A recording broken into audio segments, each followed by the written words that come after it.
This is the all-new 2025 Chevrolet Equinox. It's a family crossover with fancy screens, all-wheel drive, and all-terrain tires. Because yep, that's right, this is the Equinox Activ, the off-road ready version of their popular compact crossover. Is it any good? Well, we're going to check out all the features and then put it to the test, right here at our Peninsula Proving Grounds. That's coming up right now on Driving Sports TV.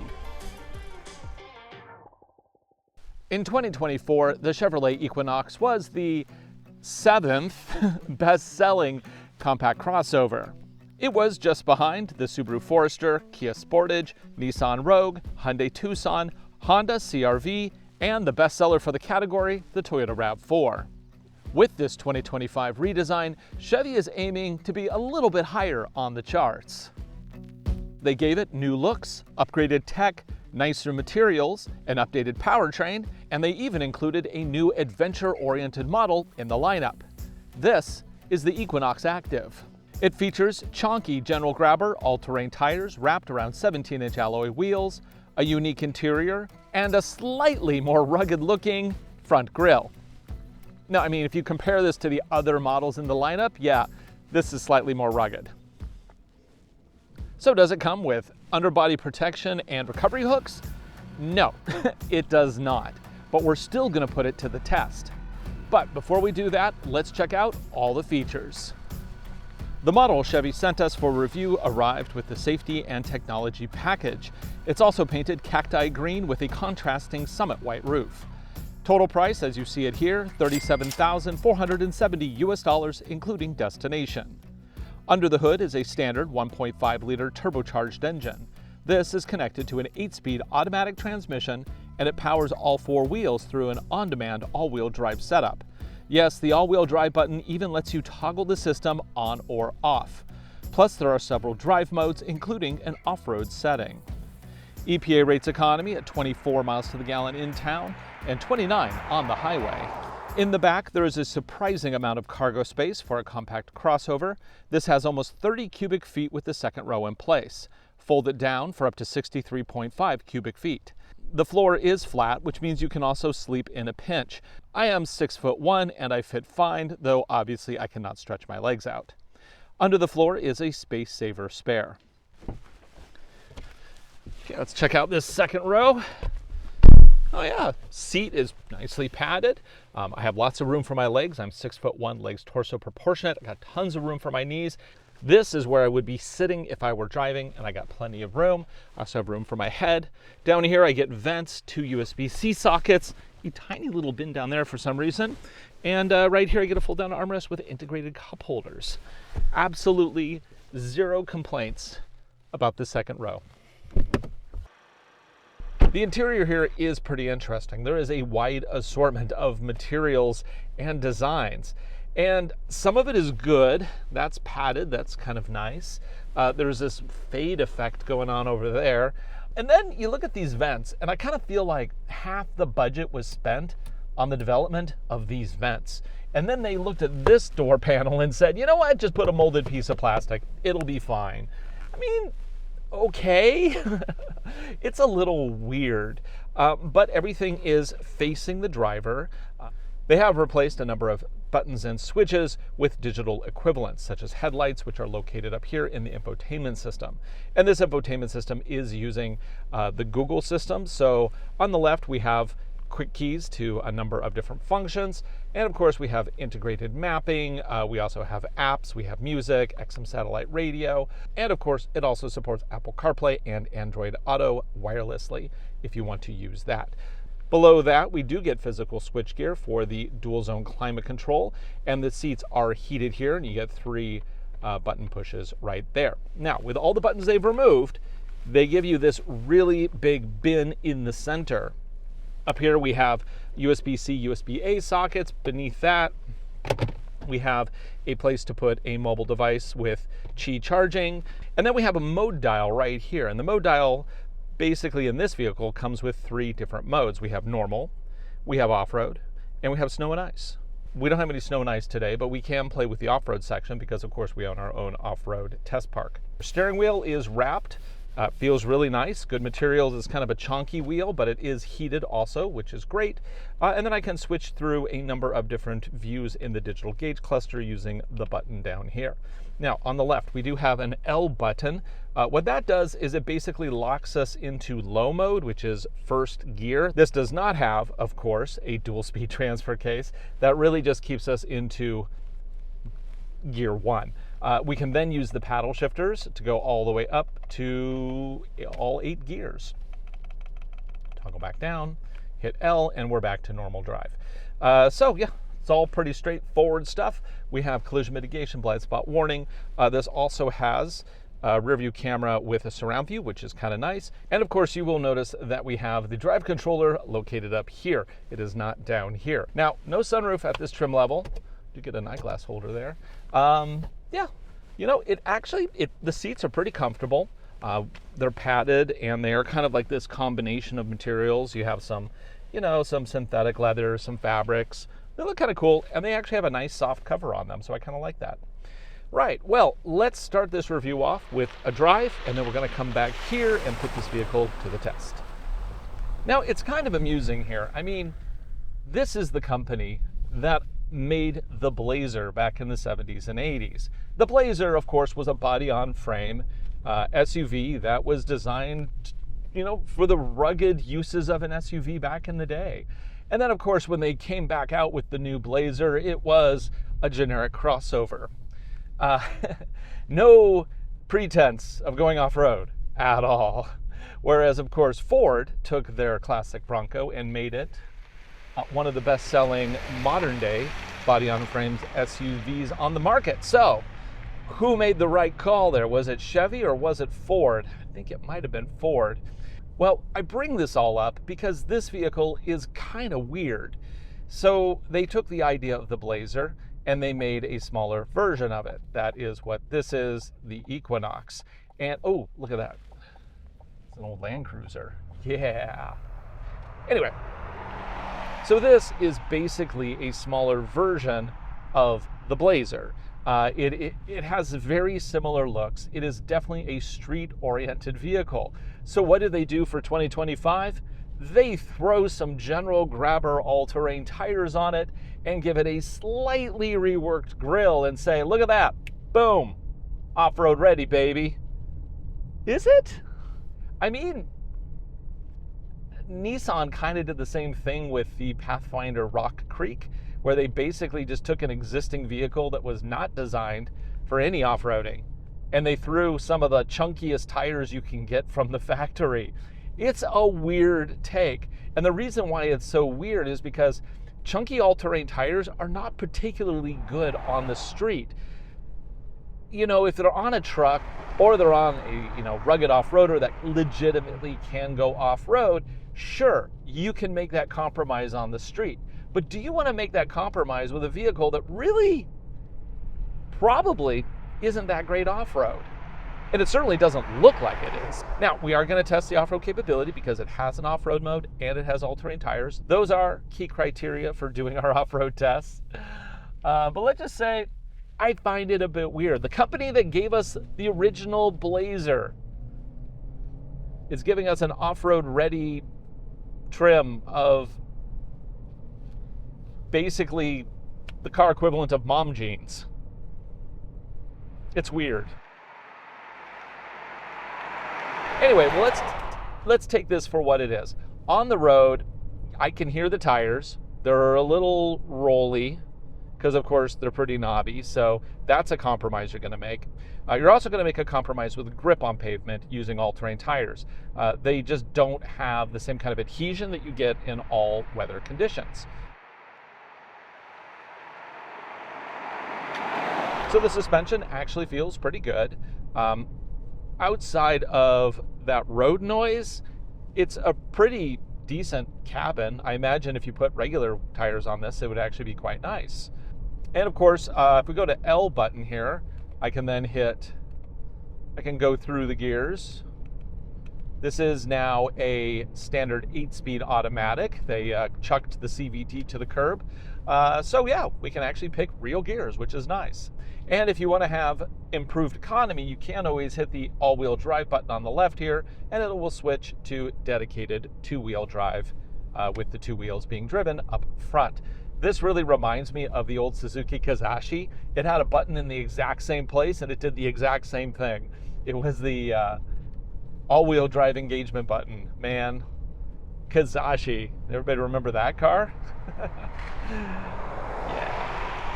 Yeah, we don't really have any sport modes here. It's pleasant to drive. There's really just not a lot to talk about with this thing. I imagine if somebody wanted to buy a Chevy and they like this look and they wanted to drive it as a commuter car, there's nothing wrong with this car at all. Totally fine. People should do that.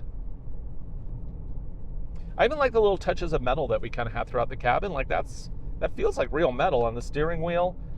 Even the park button on the left here feels like a real metal little button. So I think it's actually a decent looking cab. Now, as far as interiors go, the Activ model here, it actually has one of the more upscale trims. Obviously, you go down the food chain and things are going to get a little bit harder. They're going to get a little more plastic here, and you're not going to have as many contrasting colors. It's just kind of the way they do it. But this is actually, this feels pretty swanky. It really does. Oh wow, it even lets me do the full surround view camera system while I'm driving. That's interesting. Toyota doesn't let you do anything. Let's try a 0 to 60 and see what this thing is like. Now, there's no sport mode here. We're on a relatively flat level surface here, slightly downhill, but you know, this isn't scientific.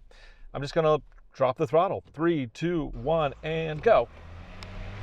A little slow off the line. Oh, finally gets a power around 45 to 5,000 RPM and 60. I mean, it's pretty good output for what it is, but the motor, it's pretty small. I mean, this is the classic case of small motor, larger turbo. So you're not going to get much kick off the line. Most of the power is going to come on once the turbo spools. And in this case, you're looking about 4,500 to 5,000, and then you redline at 6. So you don't have a lot of power. It's a very peaky little power system. But, you know, around town, it's fine. And of course, you get economy of, you know, close to 30 miles to the gallon. Assuming you're not riding that turbo all the time, of course. Let's try adaptive cruise control. Turn it on.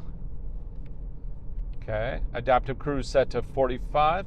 Now, Chevy does weird things. They don't have lane centering on this vehicle, but it does have adaptive cruise. So, you know, it's a little uneven in the features that it represents. We do get, of course, a 3-stage gap adjust, which is nice, but all the steering, yeah, it's on us. Let's see what it can do with the off-road capabilities that these tires are suggesting this thing has. So we're going to now go to our Peninsula Proving Grounds and try this out on a couple of our courses. Yeah, the suspension feels okay on this stuff. Not hearing any interior rattles or anything, so that's a good sign. For our first test, we're going to do the Fun Forest, which is our easy test, but given this vehicle, I think that it's a fair way to start. The biggest issue is going to be getting over the gatekeeper at the beginning here, which is a bit of a bump.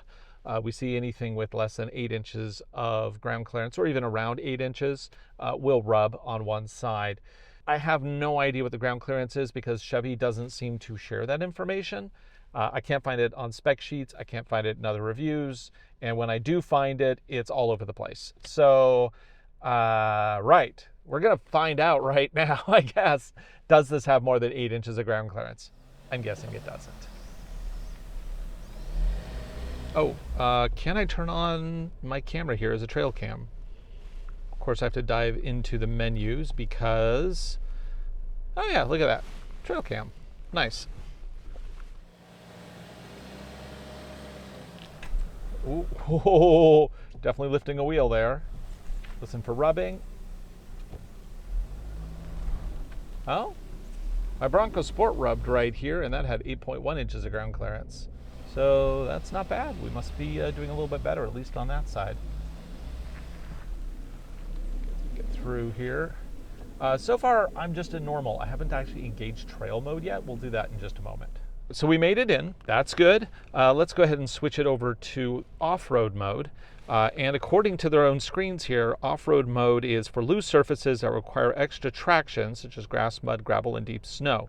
It does provide extra wheel slip. So you will see some extra wheels spin, but you should also see more exaggerated wheel braking, which will basically stop wheels from leaching power. Basically, in open differential situations, if a wheel or axle doesn't have any resistance, it'll just spin and all the power goes out that wheel. So adding the brakes shocks that back into the system. That is an oversimplified explanation, but it's the basic effect. And with that power getting shipped back into the system, then the wheels with grip can move the vehicle forward. It's going downhill here a little bit, so this isn't hard, obviously. That's where we're going to start looking for wheel spin. Gonna lift wheels up a little bit. How's that? Whoa, that's a lot of wheel spin. And then we just kind of surge forward thanks to that small peaky turbo.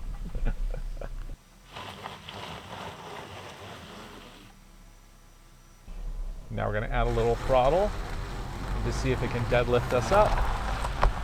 Shifting some power around. Come on, you got this. Had to think, but it finally got us up. Gotta watch for that little sapling over there. Now we're going to go down into the hole as deep as possible to stress the system. Going to lift that rear wheel up. And then we're going to climb out, which will probably, whoa, that really lift that rear wheel up. Going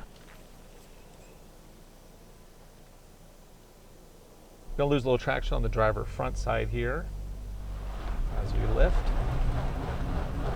Come on, you got this.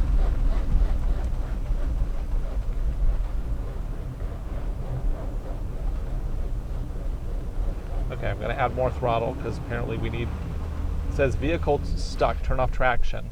No, I just need to add more throttle. Bad advice, car. Yes or no? No. Okay, and then we're going to climb out, and I think we're going to try something a little bit harder because it got through that. It was a little bit of a struggle, but it did make it out. So I think we're ready for the next set of tests.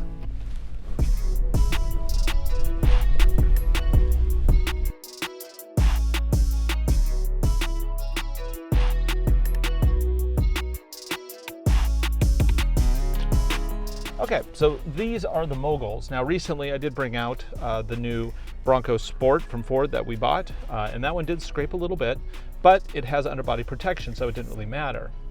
We also had the Nissan Pathfinder Rock Creek out here, and that actually scratched up a little bit of the undercarriage because it also had some clearance issues. So now let's see how this one does.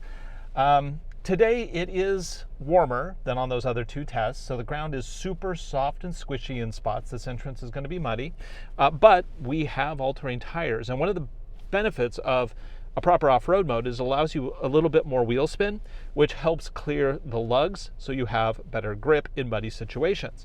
So this is perfect for what we're doing right now. Let's go ahead and just drive in here, see what we got. Oh, traction control cutting. Like I am full throttle. Oh, that's not good. And I am in off-road mode. Like, what the heck?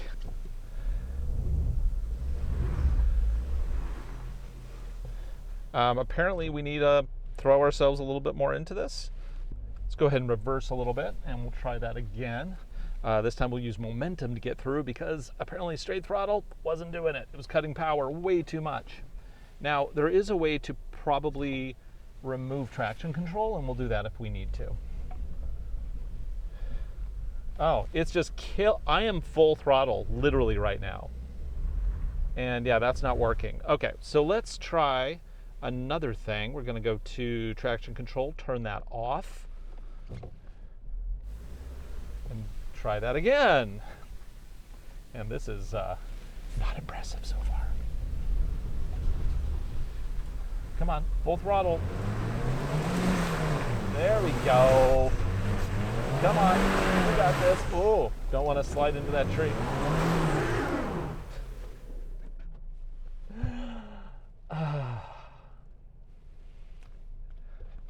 and we're not moving.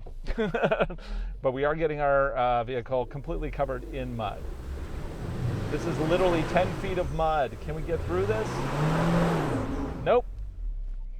I mean, oh, it just shut off its all-wheel drive system. All-wheel drive off, and it switched to two-wheel drive. So, yeah, I guess we found the limits of the new Chevy Equinox Activ. Oh, look, all-wheel drive came back on.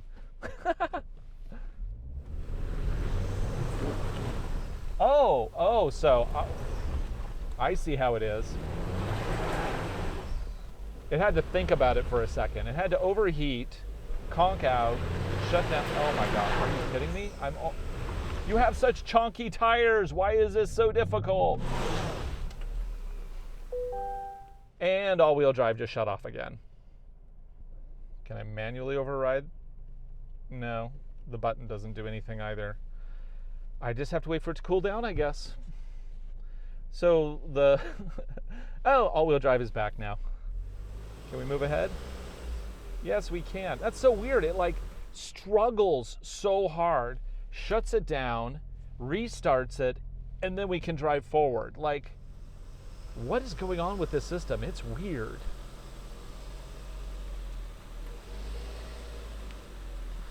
Okay, so with that wheel up here, that's sliding fine. Can it move us through? Now, for those of you on YouTube who are saying, oh, you know, I could drive my insert car here through this. Yes, you can drive anything through anything once. I'm trying to let the vehicle drive us through. I'm not trying to use momentum. Well, let's see if we're rubbing on that front nose there. I kind of feel like we're rubbing. If we're rubbing too hard, I don't want to rip the thing off. That's a lot of lift. Are we rubbing? Oh yeah, we're rubbing. I think we're done. This has been my review of the Chevy Equinox for 2025. Overall, not terribly impressed with this vehicle. Sure, it looks fine, drives okay, has a lot of great features, and it comes with chunky all-terrain tires. But this is the problem. When you take a higher capability tire and you put it on a standard all-wheel drive vehicle, it's too much tire. The all-wheel drive system can't handle the kind of stuff that you're going to throw at these tires.